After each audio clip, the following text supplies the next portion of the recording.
All right. Hi, everyone. I am Misty. This is Dinner on a Dime. And today we are out on the patio. It is lovely. It is the first week of November in 2025 when I'm filming this video. It is probably the last really warm snap we're going to have in Texas before we actually start getting some decent cold weather. We've kind of teetered back and forth a little bit, but we're supposed to have two cold snaps back to back in the next week, and then the temperatures are supposed to cool off a little bit. That's going to be great, but I'll probably have to start recording inside some because don't really like being freezing cold, so I probably won't be outside.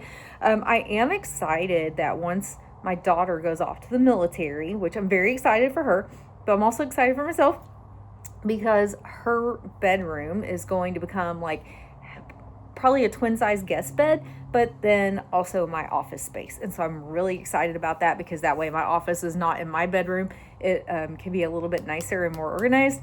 And then I can film in there when the weather is not permitting me to film outside. Okay, so anyways, there's a quick life update for you.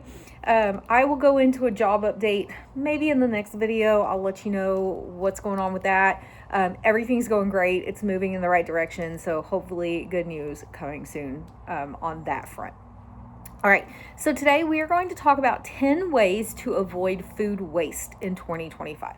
If you look at how much food American families waste in a year, it is absurd. It's not just American families, it's businesses as well. There is a ton of food waste in our country. So I am trying to bring you some simple solutions that will help you to reduce the amount of food waste that your family is encountering. And feel free to share these with friends and colleagues and anyone who could get some use out of this type of content, okay? And before I get too far into the video, make sure to like the video, subscribe to the channel, please, please, please ring the notification bell so that you get informed of new content. I would love to see this channel hit 1,000 subscribers by the end of the year, and so it doesn't cost you anything. And the last time I checked, like 75% of all of the people that are watching my content are not subscribed, so it doesn't cost you anything. It takes like a second to hit that subscribe button, so please do that, and then you'll be here and you'll be part of the family and you can enjoy the content moving forward. All right, so number one way to reduce food waste or avoid food waste in 2025. Let's say that you're good about buying ingredients when they're on sale, and you're good about putting them in the freezer or stocking up your pantry with them, and then you're just really bad about following through on using those ingredients. And so over time, that generates a lot more food waste in your house because things just sit there unused for an extremely long period of time. Set yourself a calendar reminder that, hey, say you buy salmon, okay, and you stick it in the freezer, and your plan is to make sure that you use it within the next 6 months, okay? Set yourself a time, like 6 months, right? And then set a calendar reminder in your phone if that's an ingredient that you're bad about actually using, okay? Set yourself a reminder so that you remember, like 5 months down the road, oh, I bought that salmon that I wanted to get used in the next 6 months. It's been 5 months. I need to get that worked into the meal plan. I need to get that out of the freezer. I need to cook it up. I need to serve it to my family, okay? This will help tremendously with items that you forget, or if you kind of tend to procrastinate with something. Like, I bought all of the ingredients to make bang bang chicken, okay? And I don't know what it is, but I just procrastinate on making this meal completely. And so I've froze everything or preserved everything that I can from that. But maybe if I had set myself a reminder of like, hey, really need to use up that stuff, really need to utilize it in this meal, maybe I would have done a better job of making sure I had worked that into my meal plan. Okay, number 2 is kind of more on the food waste side for companies, okay? How can we help companies to not have as much food waste? Utilize a food waste app. Now, I'm talking about things like Too Good to Go. That is Too Good, Good, G-O-O-D, Too T-O Go, G-O, Too Good to Go. What these apps do is they allow you to purchase surplus food from restaurants, grocery stores, gas stations, whoever partners with the site, bakeries, okay? And it keeps those businesses from having to trash that food. So it could be at the end of the day, or it could be at the beginning of the next day. And when you purchase on the app, you are usually going to get 3 times your paid value in how much you get when you go pick it up. And there's all sorts of places on there: donut shops, coffee shops, bakeries, local restaurants, grocery stores, gas stations. Everything is on there. And you just pick which bags you want, you pay for them, and then you just show up during the time that it tells you have to show up. You pick up your bag, and it keeps that food from going in the trash. Some of my favorites is there is a restaurant called Italy in Dallas. They do bags. Those are hard to get, but I have done it one time. Kate Weiser Chocolates is on there. Those chocolates are amazing, but they are also amazingly expensive, and it's a great deal if you catch it on Too Good to Go. Again, that's in Dallas. In Waxahachie, we have Tuscan Slice on there, which is great Italian food. So we have that option. In Ennis, we used to have a place called the Vault Smokehouse. Oh my gosh, guys, it was amazing barbecue. So what I will say is, if you are going to use an app like this, try to join, I'll tell you another one in a minute. Try to join a site where people will show you what they got in their bags, because they will also let you know, like, I've picked up from this place and it was not a good deal, or I picked up and it said it was going to be $60 value, and I added up the items and it was like barely covered what I paid for it. They will be honest with you on there.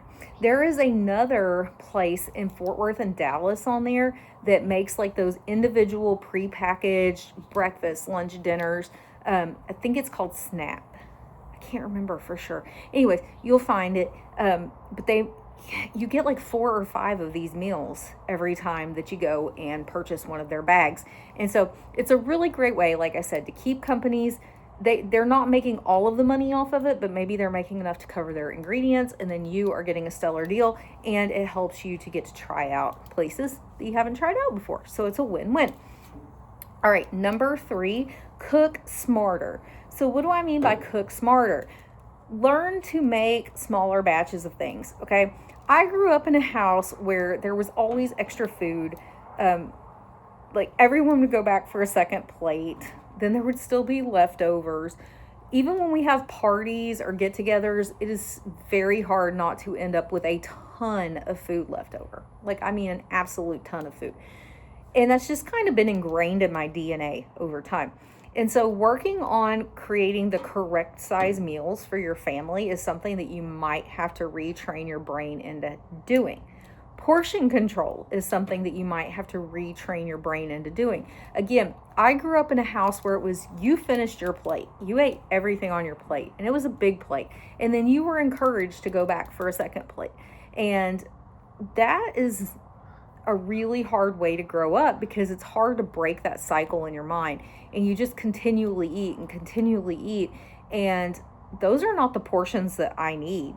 And so I had to kind of retrain my brain as an adult that I don't need 2 plates of dinner every night, right? And so learning portion control, because I think that's just something we didn't grow up with it being ingrained in us. Make sure you're using what I call eat me first ingredients. Okay, so what is an eat me first ingredient? Making sure we're using like our fresh fruits and vegetables. We're utilizing our fresh bread. We are using, sorry, I got an itchy spot on my head all of a sudden for some reason. We're using our eggs. We're using our cheese. We're using our milk. Ingredients that are going to go bad fast. We want to make sure that we are utilizing those items correctly. We are working them into whatever meals we are making, so that we are just preventing that food waste from occurring, okay? Because if we become more conscious of it, we cook smarter, we look for those things to work in early in the week, it becomes this great habit, and then you get to the end of the week and you don't have to worry about it because you've already worked it in earlier in the week. Okay, number 4 is kind of learn what you can do to prevent food waste. So what do I mean by that?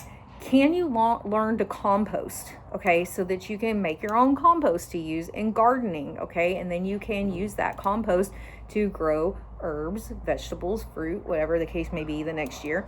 Can you utilize scraps to make broth? Can you take random odds and ends of like fruits and things like that and throw them into a smoothie? Can you preserve food by canning it or freezing it? Can you meal prep with it, right? So there's lots of different ways that you can prevent food waste in your own home. You just have to become more cognizant of it, right? You have to put a little more thought into it. So in my case, I am the type that I am going to just lean on freezing. If I can freeze it, I'm gonna lean on freezing it, because then it's there and it's ready and I've got it for a future meal. And even if it's not the whole meal, even if it's like leftover vegetables or so like leftover mashed potatoes are great because you can thaw them out and have them with your next meal, or you can make potato patties out of them. To give you another example, rice is great. You can freeze rice and pull it out and utilize it later, and other things like burrito bowls or stir fry, fried rice, things like that. I love when I make like too much chicken and I'll just pick the meat off the bones and I'll freeze it, and then I've already got shredded chicken in my freezer. Ground beef, if a package has too much ground beef in it for the meal I'm making, I'll just go ahead and brown it up, stick it in the freezer. It's already browned. I can pull it out for another meal. Okay, so just that's where I go to. I go to the freezing side. So in the comments, let me know how you like to stretch food and avoid that waste. Do you compost at your house? Do you turn it into other meals? Do you meal prep for the next day with it? What is it that you do? Okay, so number 5 is repurpose foods. So what do I mean by repurpose foods? Cook things that you can then turn into other things.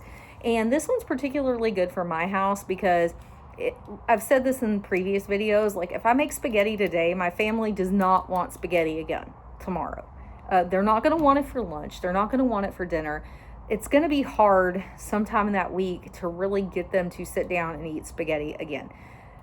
I don't get it. I mean, I didn't grow up that way, but it's a constant struggle in my house. And so what do I like to do? I like to repurpose foods. So I like to cook something that I can then take and create into something completely different. So I'm going to give you a few examples of that. So roasted chicken. I can make a roasted chicken. I can pull all the meat off that we don't eat. I can turn that into enchiladas. Okay, there's an example. I can take cooked rice that we didn't eat and I can turn it into fried rice for another meal. I can take mashed potatoes, like I said, I can freeze them, or I can just use them a few days later and make potato patties with them or potato pancakes. I can take grilled meat that we didn't eat and turn it into stir fry. What about a salad? Did you ever think about what you could do with leftover salad? How about using it as a wrap filling? Okay. Stale bread, turn it into croutons in your air fryer. I just learned how to do that the other day. Tomato sauce can turn into a chili base. Fish, if you have leftover fish, you could make a chowder at home with it. So the idea here is to think outside of the box a little bit. If you end up with a bunch of leftovers of something and you're not sure how to utilize it, look it up online, okay? You've got the whole world's worth of knowledge at your fingertips with the internet. Do a quick Google, do a quick AI search, do a quick recipe search using a recipe generator, and figure out, okay, what can I take this leftover corn and turn it into? Okay, I have leftover corn on the cob. Can I turn that into a street corn dip for another meal? Or we have marshmallows left over from a s'mores night, right? So what could I turn those marshmallows into? So I would just do a quick Google search and see what you can repurpose it into, and you'll be surprised. There are tons of options out there, okay? We could do like a video. Maybe we should do that sometime where I pick like 5 foods and I try to give you like 10 examples of how you could repurpose each one, something like that, just so you can see how many different things you can make from something. Okay, number 6, ignore expiration date confusion. Okay, a lot of people get bogged down by expiration dates because they think, and again, you've been programmed to think this, that as soon as it hits that date, it is no longer good. And that is not the case. So I would challenge you to do your own research on this topic. because it's going to depend on what you have, what the shelf life is. Okay, canned goods are going to go well past their shelf life. Rice, pasta, things like that are going to go well past their shelf life. But then you've got products like tomatoes that are known not to go as far, or sometimes your fruits don't go as far. So you want to do your own individual research into the items that you have and how long past the expiration date they will go. But you need to learn the difference between what dates are on items for a safety purpose versus what items you can extend past the expiration date and how long past that expiration date you can go. So what I will tell you here is, like, if I find a good deal on something at the store and I'm not sure if I can use it by its expiration date, I do two things. Number one is I Google how long is X good past the expiration date or the best by date. Okay, so let's just say I find a good deal on butter. I'm going to Google how long is butter good past the best by date. Then I'm going to Google, can I freeze butter? Okay, so that's what I like to do. I like to just figure it out right there at the store. Can I freeze it to extend the life? How long do I have to use it past its best by date? Because that way I know, okay, I've got 6 weeks past the best by date to use it. If I don't use it by then, I'm going to freeze it and I'm going to extend the shelf life of it. Okay, so learn what you can ignore and what you really need to pay attention to for safety purposes. Number 7 is educate your spouse, your kids, your roommates, okay, anyone that you live with, parents. Get everyone on board that we are reducing food waste in our house. Okay, it doesn't work if I, as the mom, am trying to prevent food waste and my kids and husband don't know anything about it, and so they just go on like they do every single day. They overfill their plates, they throw it in the trash, they do whatever. That's going to be very counterproductive towards my goal of reducing food waste. And so I need everyone to be working together as a team in order to make this happen and for it to be sustainable in my house, okay? And so the best way to do this is celebrate zero waste. So you decide how often you want to celebrate. If it's really hard in the beginning and you just need to celebrate the fact that, like, hey, I made spaghetti tonight, we have leftovers. If you guys hang with me and have leftovers for lunch on Wednesday and we get all of this spaghetti ate, then we will celebrate with an ice cream cone from Dairy Queen, right? Or if we can go a week without throwing away any food, we'll celebrate by downloading that new movie everyone wants to see. Or, hey, maybe we want to do it on a monthly basis where we say, okay, if we can lower our food waste by 50% over the course of a month, then we'll all go to Topgolf. Whatever the case may be. And it doesn't have to be anything that you pay for. I mean, it could be a picnic at the park. It could be going to the lake. Whatever it is you like to do, go hiking at like a local park. Whatever it is your family likes to do, make it a fun reward for working hard to keep the waste down in your house. Okay, number 8, we've touched on it a little bit. We're going to touch on it again. Learn what you can freeze, okay? Freeze your leftovers or your extras of those items. If you look it up and you can freeze it, freeze it. And a good way to learn kind of what you can and cannot freeze, number 1, walk the frozen food aisles.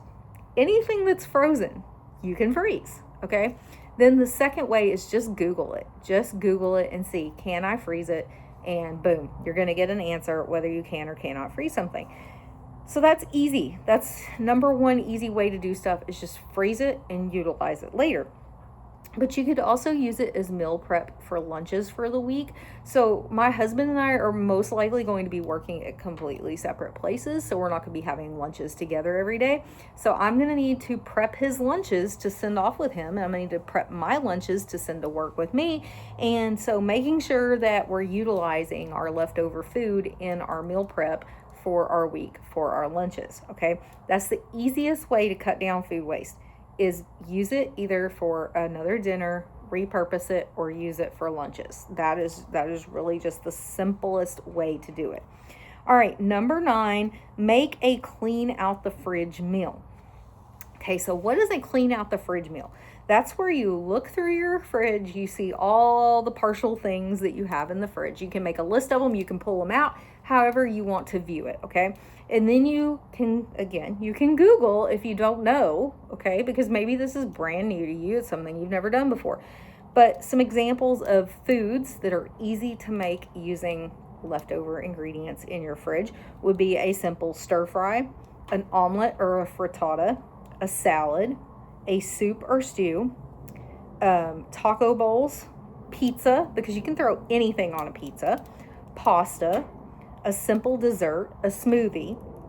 Or what's nice here is you can pull everything out and you can just have a potluck style meal or a buffet style meal. So you can just pull everything out and just make it work. Okay, it's that simple. So I had made a meal in one of my videos recently. I believe it was the first $10 dinner video I put up for the whole week with the chorizo and cheese quesadillas. That's a great meal to do this with. Okay, pull out any partial veggies you have and don't be afraid to throw veggies on those quesadillas. They're going to be delicious. If you have, sorry, I'm losing my train of thought here. I don't know why. All of a sudden, it's just like my brain just went.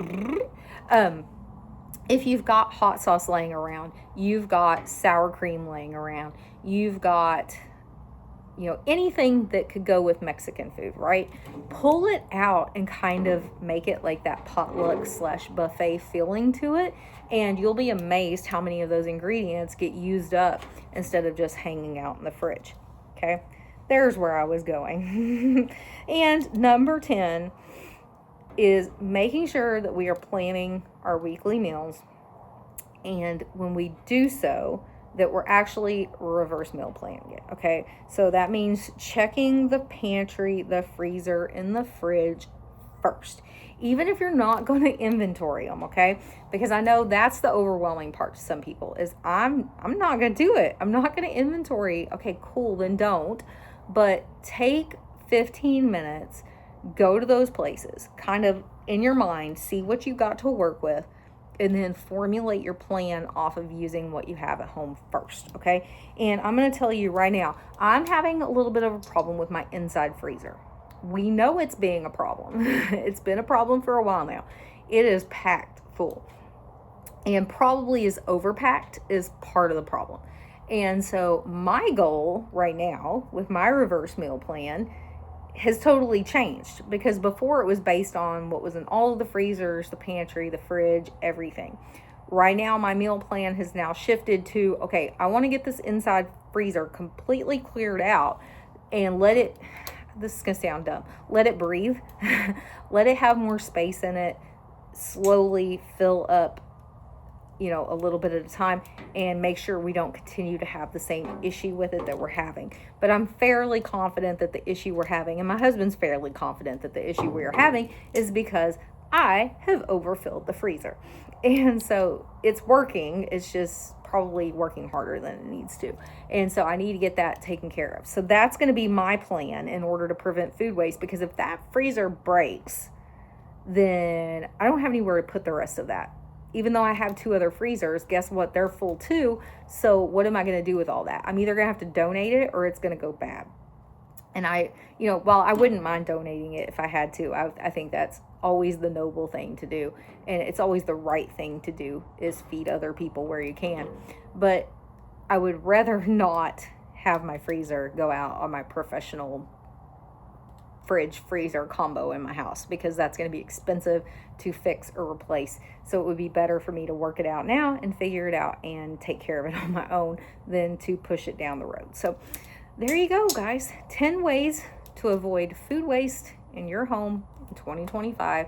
If you have other ideas, or you have a favorite of these ideas, maybe you can tell how you're utilizing it in your own life, feel free to leave a comment in the comments box. I work really hard to respond to all of your comments, and so I appreciate them. I enjoy interacting with you guys. So please, please, please continue to leave your comments, your suggestions, and we will continue to bring you content moving forward. So have a great day. I will see you in the next one. Bye.